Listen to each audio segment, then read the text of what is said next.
Bonjour à tous. Je vais vous expliquer dans cette petite vidéo comment configurer par défaut Darktable 3.8 et notamment utiliser son nouveau mode de gestion couleur relatif à la scène. Voilà, donc si vous n'avez jamais ouvert Darktable, après l'avoir installé, vous avez à peu près ceci, c'est-à-dire une interface assez sombre avec des pré-réglages qui sont activés par défaut et qui sont peut-être pas toujours pertinents, ou en tout cas il faut savoir à quoi ils servent. Tous les réglages de Darktable sont dans un fichier d'un dossier de configuration qui porte le nom de Darktable, que moi j'ai sauvé parce qu'évidemment j'ai tous mes réglages existants et donc là je l'ai supprimé, donc j'ai fait une sauvegarde, je l'ai supprimé pour avoir les réglages par défaut. Pour information, je suis sous Linux, mais c'est le même principe sur Windows ou Mac. Donc quand vous ouvrez Darktable, vous avez une interface assez sombre avec lumineuse, chambre noire, autres, euh, et vous êtes par défaut dans la table lumineuse qui vous sert à importer vos photos. La première chose à faire, c'est de configurer Darktable. Donc vous allez dans la petite roue dentée ici. Et qu'est-ce que nous avons? La première chose, c'est vérifier d'abord que c'est de la bonne langue. Ensuite, le thème. Donc moi, ici, j'aime bien le thème Darktable, euh, Darktable Icon Dark, voilà, qui est un peu plus clair. Ce qui est un peu mieux pour visualiser les photos sans être trompé par l'interface sombre, qui a tendance à donner plus de contraste aux images. Donc ça c'est la première chose. Il y a des thèmes encore plus clairs justement pour ça. Euh, Importer, tout ça je ne change rien. Table lumineuse, je ne change rien. Chambre noire, je ne change rien. Euh, alors si ce n'est que si votre machine est un peu faible et que vous avez des problèmes de vitesse dans Darktable, il y a peut-être des choses que vous pouvez changer ici. Mais qu'est-ce qu'il y a encore? Qu'est-ce que vous pouvez changer? Non, même pas, c'est même pas ici. Traitement. Alors, ici, il faut absolument utiliser relatif à la scène, si vous voulez utiliser le nouveau système. Et adaptation chromatique par défaut, vous pouvez choisir moderne. Ce sont les deux modes de gestion moderne de la couleur et de la colorimétrie dans Darktable. Il faut bien entendu ne pas activer, mais c'est fait par défaut, le pré-réglage de courbe de base du boîtier. Ici, vous avez les réglages de CPU et GPU. Si vous avez une carte graphique puissante, normalement, vérifiez bien que le support OpenCL est actif. Ça va considérablement accélérer Darktable. Si vous ne savez pas l'activer, c'est soit votre carte graphique n'est pas compatible OpenCL, soit c'est peut-être pas le bon drive de votre carte graphique. Si vous avez plusieurs cartes graphiques, vous pouvez mettre GPU multiple. Il va utiliser les deux cartes graphiques pour faire le traitement. Et si vous avez une carte graphique rapide, vous mettez sur GPU très rapide. Si vous ne savez pas, laissez par défaut. Euh, Ici, il y a des choses alors ici, c'est par exemple le répertoire racine, c'est l'endroit où vous avez éventuellement des fichiers LUT qui sont des pré-réglages colorimétriques qui sont un peu liés au cinéma. Je ne vais pas rentrer là-dedans ici, mais c'est ici que vous allez donner l'endroit où vous allez mettre vos fichiers LUT si vous en avez. Sécurité, je ne change rien. Stockage, je ne change rien. Divers, position du module scope, mots-clés, raccourcis avec les instances multiples. Non, rien de particulier ici.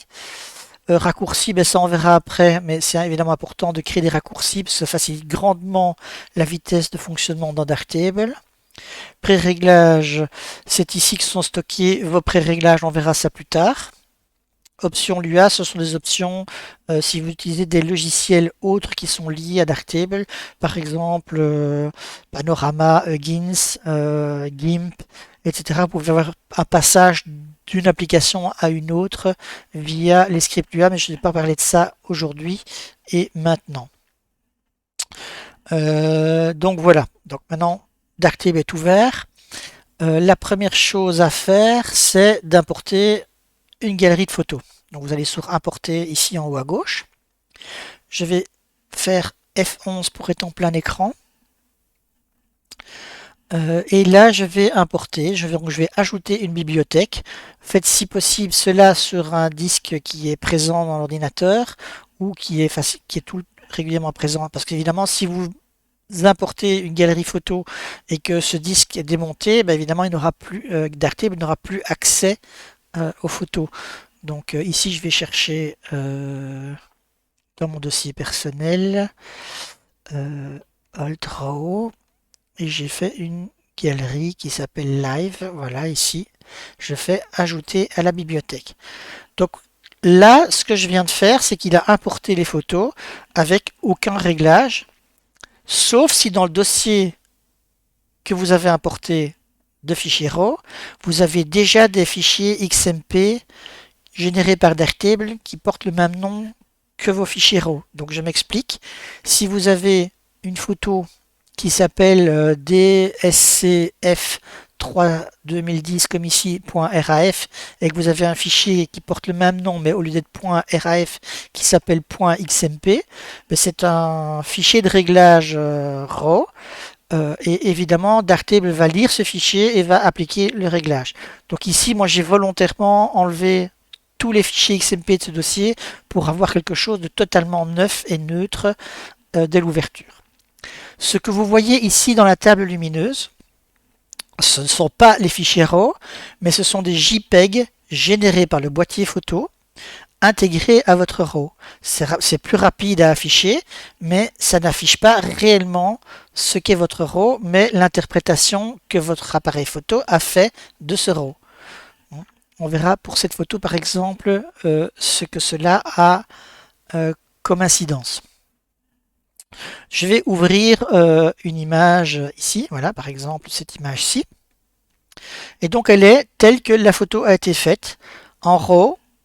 Je ne vais pas dire brut parce que Darktable est obligé de faire, donc quand on va voir dans l'historique, un minimum sur la photo. Donc il a fait un minimum de choses. Mais il a fait quelque chose qui m'embête. Il a renforcé la netteté. Donc ça veut dire que j'ai oublié quelque chose ici. Dans Traitement, il a fait appliquer automatiquement de la netteté. Ça, je vous conseille de le désactiver parce qu'on va faire ça autrement qu'avec l'outil renforcement de la netteté. Donc je l'ai désactivé. Renforcement de la netteté. Je ne sais pas où il est. Renforcement. Donc je le désactive. Voilà. Donc voilà. Donc Darktable par défaut va faire toute une série de choses. Compresser. Je quitte Darktable. Je recommence. Voilà. Je rouvre mon image. Original, compressé. Et vous voyez que maintenant, il n'y a plus ce renforcement de la netteté. Alors vous voyez ici toute une série de modules et probablement plein de modules qui vous servent à rien du tout. Donc ce que je vous conseille, c'est aussi de d'abord régler ça dans la chambre noire. Donc ici, nous sommes dans la chambre noire. Hein. Là, quand on importe, on est dans la table lumineuse. Maintenant, je vais dans la chambre noire. Et on va régler un peu tous ces modules parce qu'il y en a beaucoup trop. Et ça se fait ici avec les petits carrés. Vous cliquez et vous allez dans Gérer les modules. Donc pour le moment, on est dans Module par défaut, qui n'est pas une bonne idée. Je vous conseille d'aller choisir les modules flux de travail relatifs à la scène. Et donc vous voyez qu'il a retiré plein de choses qui ne correspondent plus au standard actuel de calibration des couleurs. Et donc vous avez aussi l'accès rapide. L'accès rapide, ce sont tous des réglages directs rapides. Moi, je n'utilise pas, donc je vais les désactiver ici. Ah oui, j'oublie quelque chose, c'est que là je suis sur flux de travail relatif à la scène. C'est un pré-réglage existant dans Darktape que vous ne pouvez pas modifier. Donc ce que je vais faire, c'est que je vais le cloner et je vais lui donner un autre nom que je vais appeler Luc. Voilà, ça va être mon réglage renommé. Donc c'est la même chose, mais maintenant c'est un pré-réglage personnel que je vais pouvoir modifier. Et donc ici, je vais pouvoir faire ne pas afficher le panneau d'accès rapide. Et je vais pouvoir ajouter ou supprimer des modules. Par exemple, renforcer la netteté, je vous ai dit que je ne l'aime pas, donc je l'enlève. Réduction du bruit photo astro, dans mon cas, c'est pas nécessaire. Liquéfier, je n'utilise pas, je l'enlève. Suppression des aberrations chromatiques RAW, je n'utilise pas, donc je l'enlève. Le reste, je garde. Filigrane, par exemple, moi, je n'utilise pas, donc je l'enlève. Cadre décoratif, pareil. Si vous utilisez, gardez-le, bien sûr. Hein. Vous pouvez même rajouter des modules que vous utilisez. Le reste, j'utilise. Par contre, ici, dans les effets, il y a quelque chose que j'utilise qui n'y est pas. Donc, je vais appuyer sur plus, tous les modules. Et je vais chercher diffusion. A, B, C, D, diffusion netteté. Voilà, donc j'ai rajouté ici diffusion netteté, vous voyez. Qu'est-ce que je peux encore rajouter? Donc j'ai des filtres dégradés, oui. On verra après s'il faut rajouter des choses. Donc maintenant je vais enregistrer ça.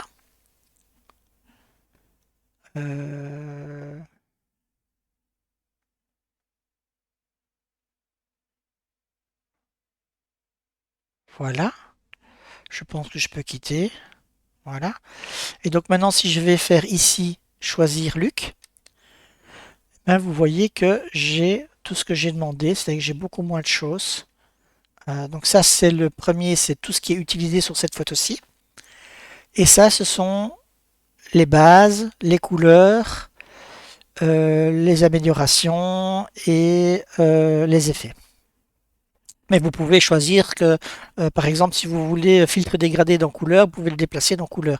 C'est pas un problème, vous le faites là. Donc ici, donc on a les réglages de base tels que apportés avec les réglages qu'on a fait. Et maintenant, ce qu'on va faire, c'est qu'on va personnaliser tout ça. C'est-à-dire qu'on va aller d'abord dans tout ce qui a été utilisé. Balance des blancs. C'est neutre, boîtier, c'est très bien. Normalement, vous n'y touchez plus quand vous êtes dans le mode moderne de calibration des couleurs. Reconstruction des hautes lumières. Moi, je l'aime mieux, c'est personnel, hein, je l'aime mieux sur LCH. Je trouve que ça donne des meilleurs rendus dans certaines zones de récupération des hautes lumières. Et donc, comme je veux ce réglage-là par défaut, ce que je vais faire maintenant, c'est que je vais le faire un nouveau pré-réglage. Je clique ici, je fais nouveau pré-réglage. Je vais l'appeler défaut. Et je vais dire que je veux appliquer ce pré-réglage à toutes les photos. Donc on a bien toutes les photos, tous les ISO, toutes les focales. OK. Donc maintenant, aux prochains imports de photos, reconstruction des lumières sera sur LCH et non plus par défaut tronquer les hautes lumières. Dématrissage, c'est très bien comme ça, mais vous allez voir qu'on peut changer ça aussi autrement pour certains cas. Exposition, je ne change rien.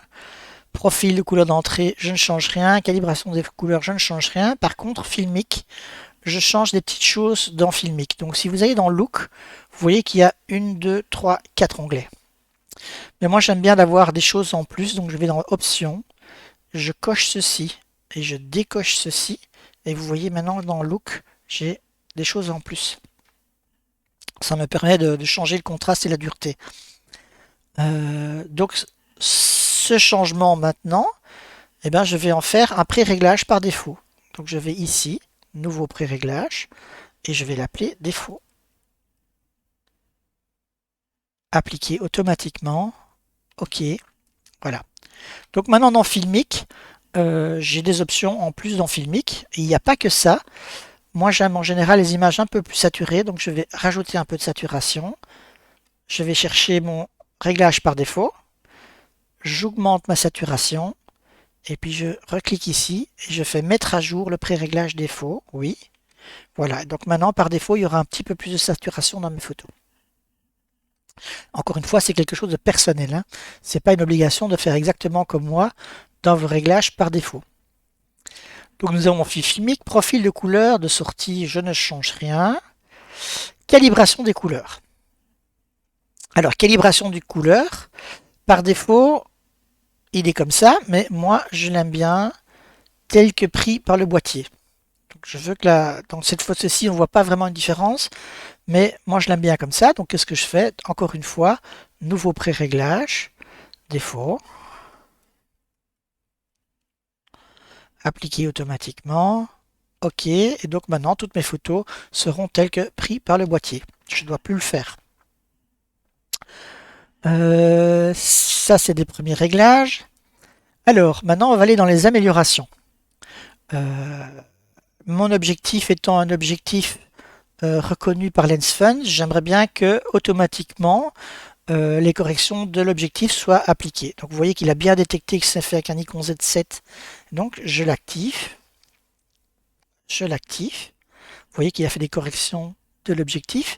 Et qu'est-ce que je fais maintenant? Je fais un nouveau pré-réglage. Default, toujours la même chose. Appliquer automatiquement.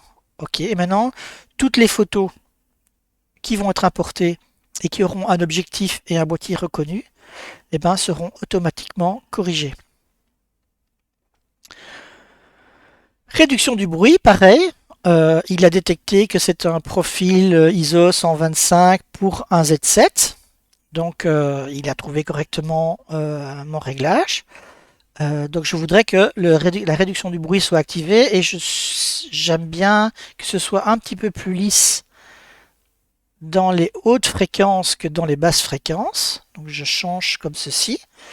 Et puis, je vais dire maintenant, nouveau pré-réglage, appliquer automatiquement, défaut. OK. Et donc, ce pré-réglage sera pour la réduction du bruit. Alors, ça c'est fait. Maintenant, dans les améliorations, moi j'aime bien de rajouter de la netteté, mais pas avec l'outil qui est par défaut. Et donc, je vois qu'il n'est pas ici, donc je vais le rajouter. Luc, gérer le pré-réglage. Et donc ici, je vais rajouter un module dans tous les modules. Et c'est le module égaliseur de contraste, je crois. Oui, égaliseur de contraste. Voilà, je le ferme. Et donc maintenant, nous avons ici égaliseur de contraste. L'égaliseur de contraste, qu'est-ce que ça fait? Ben, ça augmente le contraste, mais en fonction de la fréquence dans l'image. Ici, on a les hautes fréquences à droite, les basses fréquences à gauche. Donc, les basses fréquences, ben, ce sont les grosses zones d'ombre. Ça, entre ça et ça, c'est une basse fréquence. Et les petits grains, les petits détails dans l'image, ce sont les hautes fréquences. Donc ici, avec la molette de la souris, je vais réduire la taille de mon outil. Et je vais accentuer le contraste, mais seulement dans les hautes fréquences. Donc vous voyez, je vais même faire ceci. Voilà, alors vous allez me dire, mais qu'est-ce que ça fait? Alors pour vous montrer ce que ça fait, je vais zoomer à 100%. Vous voyez, je vais désactiver ce que je viens de faire. Vous voyez la différence? Ça augmente les fins détails de mon image. Donc ce pré-réglage-ci, maintenant, moi je le veux par défaut sur toutes mes images. Donc mais par contre, je veux sur toutes mes images qui sont faites en dessous d'un certain ISO. Parce que si je fais ça sur toutes mes images et aussi les hauts ISO, je vais accentuer le bruit ISO. Donc qu'est-ce que je vais faire? Je vais faire un pré-réglage. Donc je vais ici, nouveau pré-réglage, que je vais appeler Default. Appliquer ce pré-réglage automatiquement de 0 à 800 ISO, par exemple. Si ça dépasse les 800 ISO, ce pré-réglage par défaut ne sera pas appliqué. OK, voilà.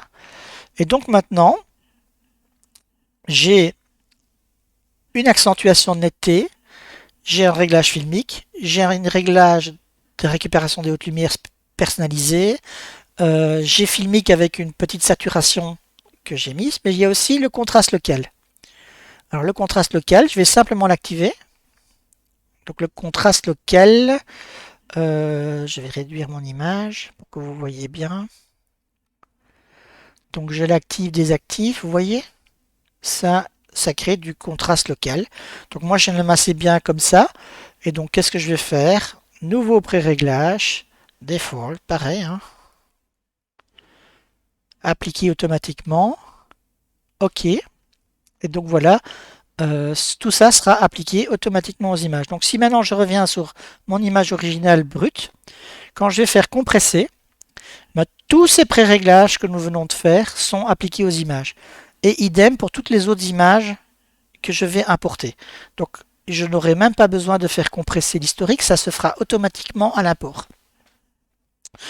Donc maintenant que tout ça c'est fait, il n'y a plus qu'à régler spécifiquement les photos. Alors je vais aller chercher une autre image que l'on m'a donnée sur Facebook qui a un problème plus particulier. Alors elle est là, voilà. Je vais aller sur la table lumineuse. Donc vous voyez ici, donc je vous ai parlé que ce que vous voyez ici, c'est une vignette qui est issue du JPEG intégré dans le RAW. Ce JPEG a été travaillé par le boîtier photo. Et ici spécifiquement, cette photo a été utilisée avec une fonction sur Nikon qu'on appelle le daylighting, qui en fait assombrit l'image et puis rééclaircit de manière logicielle certaines zones de l'image pour augmenter sa dynamique. Ce que vous voyez ici sur le JPEG. Mais nous, on ouvre le RAW qui est simplement sous-exposé. Il n'y a pas eu ce travail logiciel. Donc quand on ouvre l'image, on a une image qui est fort sombre. Mais c'est pas grave parce que le but du daylighting, c'est d'éviter de brûler certaines zones pour garder une grande dynamique. Donc qu'est-ce que je vais faire simplement ici? C'est que vous voyez ici mon histogramme est quand même un peu sombre, donc je vais simplement légèrement plus exposé, mais pas totalement. Et puis je vais aller chercher l'égaliseur de ton. Alors comme je ne sais, égaliseur de ton, il est là, vous voyez, ici. Et comme c'est un outil que je vais utiliser souvent pour faire cet effet de daylighting, je vais faire un pré-réglage de l'égaliseur de ton, qui est en fait, comment fonctionne un égaliseur de ton, c'est que vous voyez, il y a simple, avancé et masque. En fait, l'égaliseur de ton, il crée un masque qui va avec une sorte de masque flou, qui va permettre de zoner l'image et pour déterminer comment on va éclaircir certaines zones et pas d'autres. Et donc je vais créer un masque qui est personnalisé. Et donc je sais plus ou moins ce que je veux faire, donc je vais le faire. Et je vais afficher le masque. Voilà, je vais mettre un peu de raffinement, de la diffusion. Voilà, et je vais laisser le reste comme ça. Et puis je vais enlever l'activation. Donc ça c'est le masque qui va servir à faire la correction. Donc maintenant je vais aller dans Avancer et je vais faire une correction. Vous voyez, je fais ma correction et je vois un peu ce que ça donne et je vais adapter mon masque. Donc je vais par exemple, qu'est-ce que ça... Vous voyez, si ça change ceci, ça m'intéresse. Ça, voilà, je change tous mes réglages. Diffusion. Oui, ça donne bien. Voilà. Ce réglage me plaît bien. Donc ce que je vais faire maintenant, c'est que je vais enregistrer ce masque pour pas devoir faire ça à chaque fois. Donc, mais avant, je vais dans Avancer, je remets tout à 0. Je retourne dans Masque. Hein, donc vous voyez que mes réglages de masque sont toujours bien là. Et maintenant, je fais ici un nouveau pré-réglage que je vais appeler Luc. C'est un réglage spécifique que je me fais moi. Je ne l'applique pas automatiquement. Je fais simplement un nouveau pré-réglage. Et donc quand je vais retourner maintenant dans cette image, donc je vais dans égaliseur de ton, je vais chercher Luc et je n'ai plus qu'à changer ma luminosité, vous voyez, de mon image. Idem, si je vais dans une autre image originale, je compresse, je change mon exposition, hein, voilà. en bougeant simplement l'histogramme. Et puis maintenant, je vais chercher Luc. Et vous voyez, je peux faire mon réglage. J'ai mon masque qui est déjà existant, je ne dois plus chaque fois le refaire. Voilà. Alors, nous avons vu donc comment faire des pré-réglages différents. Je vous ai parlé de l'accentuation que vous avez, la netteté que je fais avec égaliseur de contraste, et je vous ai montré que le réglage par défaut, il est conditionné aux ISO utilisés. Et bien ça va être la même chose ici dans le dématrissage. Par défaut, toutes vos photos seront faites en mode RCD. C'est très bien, sauf qu'en OISO, il y a un mode qui est meilleur, qui est le mode LMMSE. Donc vous pouvez l'activer et dire nouveau pré-réglage OISO, appliqué automatiquement aux images qui sont par exemple de plus de 800 ISO jusque OK. Et donc le mode par défaut qui est RCD sera appliqué en dessous de 800 ISO et à partir de 800 ISO ce sera ce mode là. Donc si je prends par exemple une image ici qui doit être faite à 4000 ISO, je prends original, je compresse, et bien si vous regardez, vous voyez, il a activé LMSE. Et si maintenant je prends une image qui a été faite en dessous de 800 ISO, par exemple cette image-ci, vous voyez qu'on est en RCD. Donc c'est un réglage conditionné. Voilà. Alors il y a la notion des raccourcis clavier et des styles. Donc là maintenant nous avons fait des réglages par défaut, c'est-à-dire qu'ils sont appliqués automatiquement et systématiquement à toutes vos images. Maintenant, il y a des styles qu'on utilise, des réglages qu'on utilise régulièrement, mais pas systématiquement. Donc je retourne sur ma table lumineuse et imaginons que je veuille faire du noir et blanc et que je veuille appliquer à toute une série de photos du noir et blanc. Mais je ne vais pas chaque fois faire mon réglage une fois chaque fois pour noir et blanc. Je vais créer ce qu'on appelle un style noir et blanc et que je n'appliquerai évidemment que aux images que je veux en noir et blanc. Donc je vais ouvrir une image, celle-ci. Donc elle a les réglages qui ont été faits par défaut comme on a demandé. Et ce que je vais faire maintenant, c'est que je vais faire des réglages spécifiques pour le noir et blanc. Donc je vais par exemple aller dans Filmic et je vais augmenter dans le look le contraste. Je vais aussi dans zone de couleur activer le mode film noir et blanc. Voilà. Je vais aussi dans contraste local augmenter le contraste local parce que je trouve que c'est mieux sur un noir et blanc. Ça, ce sont des choses que je vais inclure maintenant dans un style noir et blanc. J'ai toujours bien entendu mon égaliseur de ton, mais lui, je ne vais pas l'appliquer dans mon noir et blanc parce que ça va changer d'un noir et blanc. Ici, par exemple, dans ce cas-ci, je ferai Luc et je ferai ceci comme ceci, vous voyez, voilà. Mais ça, je ne vais pas l'appliquer maintenant dans mon style parce que ça va être spécifique à chaque image. Ce que je veux, c'est appliquer dans un style uniquement ce qui sera toujours sur mes images noir et blanc. Donc pour faire ça, je vais compresser ici mon historique pour enlever tout ce qui est doublon. Et je vais créer ici en cliquant sur l'icône, créer un style. Je vais l'appeler noir et blanc. Et je vais déterminer qu'est-ce qui sera ajouté à mes réglages par défaut pour ce style. Donc en gros, vous ne devez pas doubler ce qui existe déjà. Ça, vous n'en avez pas besoin. L'égaliseur de ton, je vous ai dit que c'était spécifique, donc je ne le mets pas. Le contraste local, je l'ai modifié spécifiquement pour le noir et blanc. Donc ça, je le garde. Zone de couleur, je l'ai spécifié, j'ai mis spécifiquement pour le noir et blanc. Idem pour Filmic. Calibration des couleurs, non, ça ne doit pas être modifié. Voilà. Et maintenant, je fais enregistrer. Si maintenant je vais sur ma table lumineuse et que je veux appliquer un style noir et blanc à plusieurs images, par exemple cette image-ci, plus cette image-là, plus cette image-là, et bien j'ai plus qu'à aller dans style, noir et blanc, appliquer, et vous voyez que toutes mes photos que j'ai choisies sont en noir et blanc. Rien ne m'empêche, bien entendu, d'aller changer ici maintenant dans égaliseur de ton,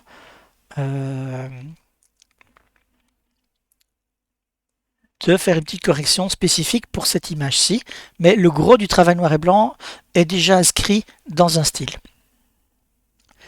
Donc nous avons vu les styles, nous avons vu les pré-réglages par défaut, nous avons vu les réglages généraux de l'image.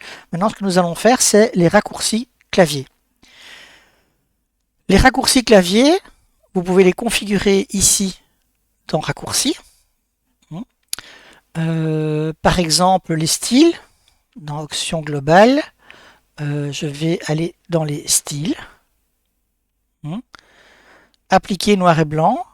Je fais ici N pour noir et blanc. Et vous voyez que N est appliqué au style noir et blanc.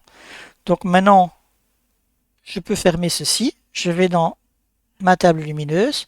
Je choisis par exemple ces trois images-là. Je fais N. Et vous voyez qu'elle passe en noir et blanc. J'ai pas sélectionné celle-là, N. Vous voyez, ça c'est un raccourci clavier pour un style.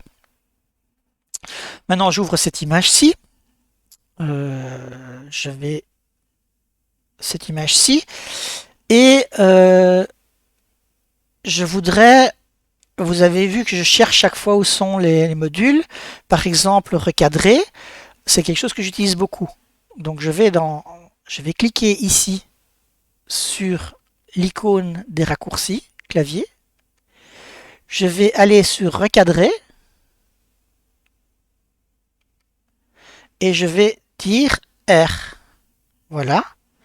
Maintenant, quand je vais faire R, ça n'a pas l'air d'avoir marché. Je dois avoir fait une bêtise. Donc, je clique sur ceci. Je vais sur recadrer. Alors, j'ai fait une erreur. Donc, je clique là-dessus. Je vais sur recadrer. Je fais R. Oui. Et donc, maintenant, quand je vais faire R, vous voyez, j'active le module de recadrage. Maintenant, je vais faire perspective. Je vais sur perspective. Je fais P. Oui. Et donc, maintenant, si je fais P, je suis sur perspective. Si je fais R, je suis sur recadrer. Et ça, c'est pour tous vos modules. Donc, ça vous évite de chaque fois aller rechercher où se trouve le module. Vous pouvez passer d'un module à l'autre extrêmement rapidement. N'oubliez pas de désactiver ceci, sinon, chaque fois que vous allez créer des raccourcis. Je pense qu'on a fait le tour pour une utilisation rapide de Darktable et une configuration logique. Donc, il y a des raccourcis clavier pour plein de choses.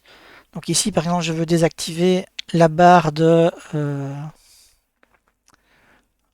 temps qui était dans la table lumineuse que je n'utilise pas. Vous pouvez aussi, avec, je crois que c'est B, cacher les petites icônes. Enfin, vous allez voir, il y a déjà plein de raccourcis clavier qui sont déjà existants. Par exemple, Tab masque les panneaux latéraux. Donc si je suis ici sur la photo qu'on avait ici et que je fais Tab, vous voyez, j'ai mon image en plein écran. Et voilà. Donc n'hésitez pas à créer des raccourcis clavier vous-même aussi ou de les personnaliser en fonction de vos goûts. J'espère que cette vidéo vous aura aidé et à très bientôt.